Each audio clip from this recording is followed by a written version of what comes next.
Hi, this is Raymond Rose. I appreciate you listening to my podcast today. Hey, before you become disappointed and possibly very upset with me because I'm no longer recycling, let me go over with you the research I've recently done that led me to my decision. And after listening to this podcast, you might understand that you possibly might be the problem with what's going on in this country today regarding recycling. If you do your research like I did, you'll see that some cities and towns are no longer recycling for the items I'm about to discuss with you. So although I understand that recycling offers lots of benefits, there's also lots of challenges and problems that are occurring right now regarding the recycling process. Let me go over those items with you right now. Number one, contamination. And that occurs when you are mixing items in your, I don't know where you are, but where I live, we have these little blue recycling bins that we put out every week to our curb. And everybody, or not everybody, many people are putting items in the recycling bins that do not belong there. And actually what you're doing when you're doing that is you're contaminating the items that are supposed to be recycled. And what happens is when you contaminate, it then reduces the quality of the recycled materials. And then what happens is then some of the recycled items that are supposed to be recycled are now being rejected. It's creating confusion at the recycle plants. So number one, are you positive you are never mixing items into the recycle bin with items that are not supposed to be there? That's number one. Number two, more than ever, there's limited market demand because some of the recycled items, they can fluctuate. It affects the economic viability of the recycling program. So when there's low demand for certain types of recycled materials, they can accumulate and then they're being disposed of, which undermines the entire recycling effort. Number three, like I mentioned a moment ago, it's very complex. The whole sorting process, different types of materials need to be sorted and processed separately, which requires specialized facilities and technologies. Like I said, sorting is very complex. It increases the cost. It complicates the process. And if you're not doing a perfect job when you're putting those items in your recycling bin, you may be the problem that's occurring in this whole process. Number four, the high cost of recycling. It gets to be really expensive due to the cost associated with collecting your items, transporting them, sorting them, processing them. And then when the cost outweighs the revenue generated from the selling of the recycled materials, it puts a strain on all the programs. It literally becomes a money-losing process. In other words, obviously we know that the purpose of recycling is to save the planet and just to even break even. But now what's happening is it's getting so complex and becoming a money-losing proposition that people are not truly aware and are not doing their research. Number five, the lack of infrastructure, because in some reasons, there's a lack of the proper recycling infrastructure, such as different recycling facilities, collection programs, and then that hinders your ability to properly use the recycling efforts effectively. Number six, again, like I mentioned a moment ago, there's inconsistent regulations. They can vary from one town to another, from one state to another, and that just leads to confusion and improper disposal in areas that don't have clear guidelines.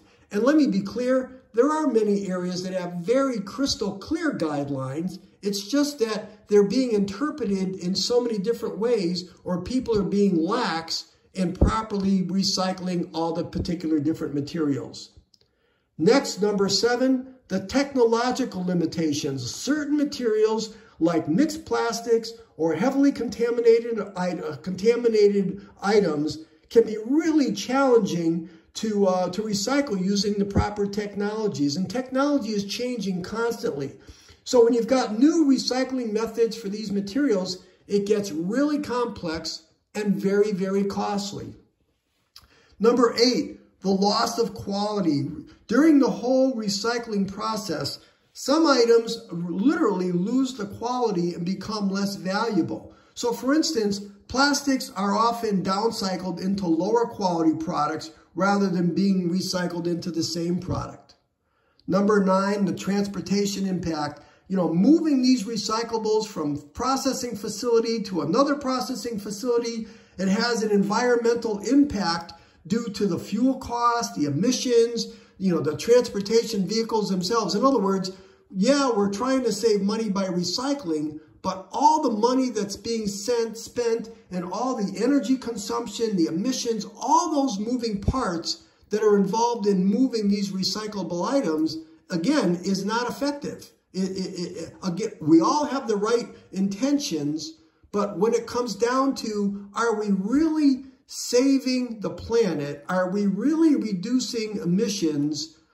The big picture of it all, if you put it on paper and pencil, not just from a cost point of view, but from an overall emissions and saving the planet point of view, in many ways, it just doesn't make sense anymore. Yes, everybody had the right intentions when this was started 30, 40, 50 years ago, but what worked then isn't necessarily working right now.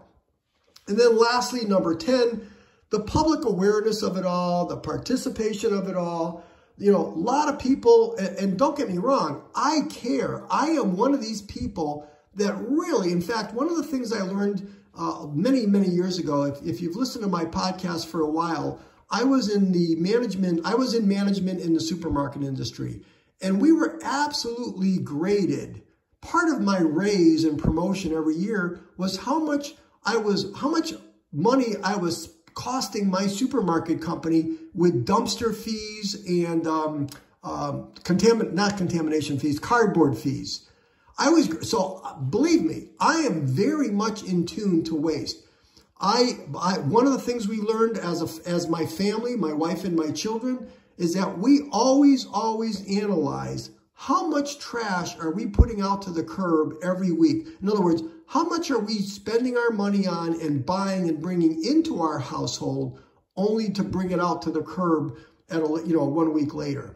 And I can tell you right now, in my life, I put out one very, very small bag, the size of a grocery bag, of trash every week. I hardly go through any trash. I'm very thoughtful on when I'm buying plastic, when I'm buying glass, what items can I reuse over and over again. I think I told you I only drink water. I've never bought a bottled water in my life, all those things. I'm very conscious of that. So my point being is that public awareness, it's low. The education of the general public is low. And what happens is when you think you're doing it right and you're not, you're just creating more and more problems that are affecting the recycling process. So there you go. There's 10 reasons that I've done my research. Listen to this again. Are you part of the problem that's happening out there? Because when you can address these challenges, it really requires a combination of improved technology for the year 2023, 2024, in the future, improved technology. You have to standardize the recycling process and have better education and support for sustainable manufacturing that utilizes these different recycled materials. And one last thing is, you just got to stop. You got to reduce your consumption. Think about what you're buying. It's too easy to buy all this plastic. It's too easy to be doing all these things that's creating more and more problems. And you have to figure out a policy for yourself and for your family and really for the country that promotes a circular economy that can complement the recycling efforts that we've got going on today. So there you go. I know I was a little bit long-winded. Listen to this podcast again. Do your part, figure out what's best for you, analyze all the items I just gave to you, and hopefully you got a little bit of information that you can find useful out of this podcast. So there you go. Thank you for listening. I'm hoping you enjoyed the information I shared with you. Like I said, don't be disappointed in me. I'm doing my very best to figure this out just like you are, and hopefully the information I shared with you, you'll find useful and valuable. A few quick things as a reminder, if you're a first-time listener to this channel, I make a podcast like this every single day. I try to share with you really valuable information. I get to the point. I don't want to waste your time. I'm hoping that you'll subscribe to my channel, that you'll hit the like button, maybe that you will share this podcast with your family and friends, and then go through the library of the other podcasts that I've recently made. I think there's some really fun and useful topics in there. So that's it for today. Thanks for sticking with me. I know I'm a little bit long-winded, but I appreciate your support. This is Raymond Rose. I'll talk to you tomorrow.